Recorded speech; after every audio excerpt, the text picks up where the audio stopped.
میں یہ محرم ہی کے حوالے سے یہ آیت کا میں نے انتخاب کیا تھا کہ جب آپ پاکیزہ کام کریں گے اور پاکیزہ کھائیں گے تو اس سے آپ لوگوں کو اچھے لگیں گے اور لوگوں کا دل چاہے گا کہ آپ جیسے بن جائیں.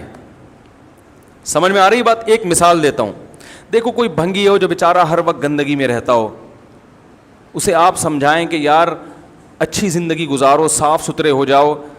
آپ نے کسی دن اس کو نہلا دیا, بہترین کپڑے ڈیٹول سے نہلایا, سروس کروائی, کیونکہ ظاہر ہے وہ اتنے دنوں سے ایک کام کر رہا ہے تو وہ سروس کے بغیر دھلے گا نہیں.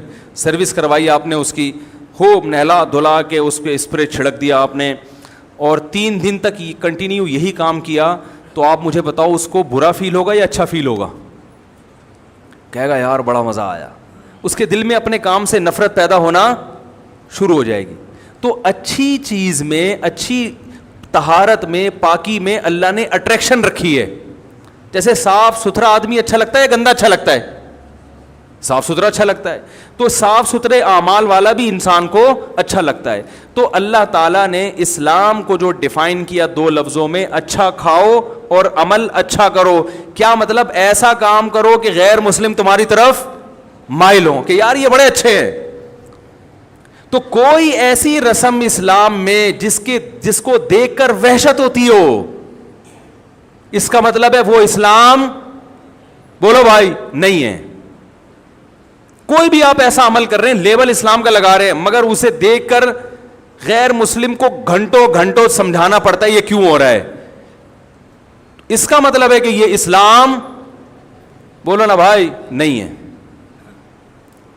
تو آپ مجھے بتاؤ محرم میں جو کچھ ہو رہا ہے, کیا یہ غیر مسلم کو اسلام کی طرف مائل کرے گا؟ یہ عمل ہے بھائی؟ یعنی کوئی غیر مسلم اسے دیکھ کے مسلمان ہوگا کہ یار ماشاءاللہ بڑا زبردست اسلام ہے؟ افسوس ہمیں اس پر ہے کہ دیکھو جن کا مسلک ہے, جن کا فقہ ہے, وہ جو کچھ کر رہے ہیں انہیں کرنے دو. اپنے بارے میں یہ فیصلہ کرو کہ ہم سنی ہیں یا شیعہ ہیں. فرقے شروع سے چلے آ رہے ہیں نا, شیعہ اور سنی, ختم کرنا تو ممکن نہیں ہے. تو حضرت عیسیٰ علیہ السلام جب نازل ہوں گے تو تلوار کی زور سے تمام فرقوں کو ختم کر دیں گے. تو جو کام عیسیٰ علیہ السلام کا ہے وہ خود کرنے کی کوشش نہ کرو, جو حضرت مہدی کا کام ہے وہ خود کرنے کی کوشش نہ کرو. ہم کسی فرقے کو ختم نہیں کر سکتے, لیکن ہم اپنے آپ کو ڈیفائن کر سکتے ہیں. ہم یہ بتا سکتے ہیں کہ ہماری رائے میں صحیح کیا ہے. تو میرے بھائی, نبی صلی اللہ علیہ وسلم نے فرمایا 73 فرقوں میں سے ایک جنتی ہے. تو یا تو ادھر چلے جاؤ, یا بولتے کیوں نہیں, ابھی نہیں بول رہے تو پھر عمل کیسے کرو گے, یا تو پورے ادھر چلے جاؤ یا پورے ادھر آ جاؤ.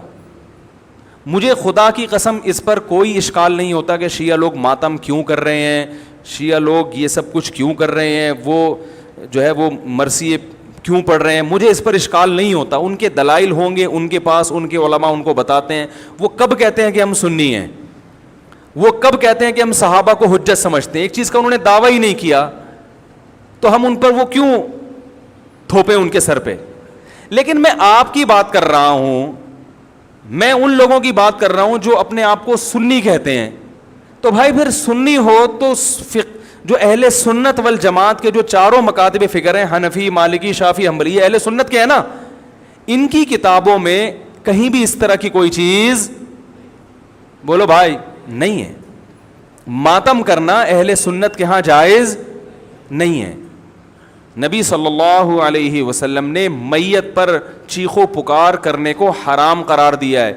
نوحہ کو جو میت پہ رونا پیٹنا ہوتا ہے, گریبان چاک کرنا, اس عمل پر آپ صلی اللہ علیہ وسلم نے لعنت فرمائی ہے. صحیح بخاری صحیح مسلم کی حدیثیں ہیں. حضرت جعفر طیار رضی اللہ تعالی عنہ نبی کے سگے چچا زاد بھائی میدان جنگ میں شہید ہوئے. 4 بیویاں بیوہ ہوئی ہیں, چھوٹے چھوٹے بچے یتیم ہو گئے. آپ نے ان کی بیویوں کو زور سے رونے کی اجازت نہیں دی. اتنا غضبناک ہوئے, جب وہ باز نہیں آئے آپ نے فرمایا ان کے منہ پہ خاک پھینک دو. حالانکہ بیوہ ہوئی ہیں, قابل ترس ہیں, لیکن چیخ کے رونے کی اجازت, حالانکہ وہ تو اہل بیت میں سے تھے. حضرت جعفر طیار ظلماً شہید ہوئے تھے. ہماری نظر میں حضرت حسین رضی اللہ تعالی عنہ کا قتل کربلا میں یہ تاریخ کا بدترین ظلم، اس لیے بدترین ظلم کہ آپ غیر مسلموں کے ہاتھوں شہید نہیں ہوئے، بلکہ ان لوگوں کے ہاتھوں شہید ہوئے جو اپنے آپ کو مسلمان کہتے تھے، اور مسلمانوں کی قیادت اس وقت ان کے ہاتھ میں تھی، حکومت ان کے ہاتھ میں تھی۔ لیکن اس ظلم پہ اہل سنت والجماعت کے ہاں جو سنی ہیں، ان کے چاروں مکاتب فکر کے ہاں نہ رونے پیٹنے کی اجازت، نہ نوحہ کرنے کی اجازت، اور نہ میرے بھائی ماتم کرنے کی اجازت۔ میرے بھائی آپ لوگ اللہ کا واسطہ محرم میں مرثیے نہ لگائیں۔ ہر گاڑی میں کوئی نوحہ چل رہا ہے، کوئی شیعہ ہے تو ٹھیک ہے وہ کرے، سنیوں پہ یہ کام زیب نہیں دیتا، کیونکہ یہ منافقت ہے، پتہ ہی نہیں چل رہا آپ ادھر ہو یا آپ ادھر ہو، آپ کا مسلک کہیں نہیں پتہ چل رہا، ہمیں ایک مسلک کو فالو کرو۔ ہمارے ہاں محرم منحوس مہینہ نہیں ہے، ہمارے ہاں محترم مہینہ ہے، مبارک مہینہ ہے۔ امہات المومنین میں سے بعض کی اس مہینے میں شادی ہوئی ہے۔ ہم شہادت کو نحوست نہیں سمجھتے، 10 محرم پہلے سے مبارک تھا، حضرت حسین کی شہادت کی وجہ سے اور مبارک بن گیا، منحوس نہیں بنا۔ شہادت مبارک عمل ہے، منحوس نہیں ہے۔ ہم اس مہینے میں کالے کپڑے نہیں پہنیں گے، ہم اس مہینے میں خوشیاں منانے کو جائز سمجھتے ہیں۔ لوگ کہتے ہیں ان کو حسین سے محبت نہیں ہے، محبت کا جو طریقہ حسین نے بتایا اس طریقے پہ عمل کرنا حسین سے محبت ہے، جو طریقہ حسین سے ثابت نہیں ہے اس طریقے پہ محرم کو منانا یہ محبت کا طریقہ ہماری رائے میں نہیں ہے۔ سمجھ میں آ رہی ہے بات کہ نہیں آ رہی ہے؟ اور ایک میں وضاحت کر کے بیان کو ختم کروں، بھائی یہ کوشش کریں گے نا اس کی، محرم نہ منحوس مہینہ ہے، نہ اس میں بلائیں نازل ہوتی ہیں، اس میں خوشیاں منانا بھی جائز ہے، اس میں نکاح کرنا شادی کرنا بھی درست ہے۔ یہ جو مشہور ہے محرم کی شادی ناکام ہوتی ہے 100% غلط ہے، جو شیعہ حضرات ہیں وہ بچیں اس سے۔ ہمارے ہاں یہ بالکل اس کی اجازت ہے، آپ محرم میں نکاح بھی کریں، محرم میں آپ اپنے بچوں کا عقیقہ بھی کریں، آپ اس جو ہے جو بھی خوشیاں ہیں آپ اس کی کریں، تاکہ اسلام کا جو رخ ہے نا، اسلام میں کوئی مہینہ منحوس نہیں ہے، تاکہ غیر مسلموں کے سامنے کم از کم ہماری طرف سے جو اسلام پیش ہو وہ یہ والا ہو، ان کی طرف سے وہ والا ہو، غیر مسلم کے پاس آپشن ہو کہ بھائی دیکھ لو ان میں جو اچھا لگتا ہے وہ والا اسلام آپ فالو کر لو، لیکن آپ بھی ویسے ہی بن گئے تو پھر اسلام کا ایک رخ جائے گا ان کے سامنے۔ سمجھ رہے کہ نہیں سمجھ رہے؟ تو اس لیے یہ گھروں میں مرثیے نہ لگایا کریں۔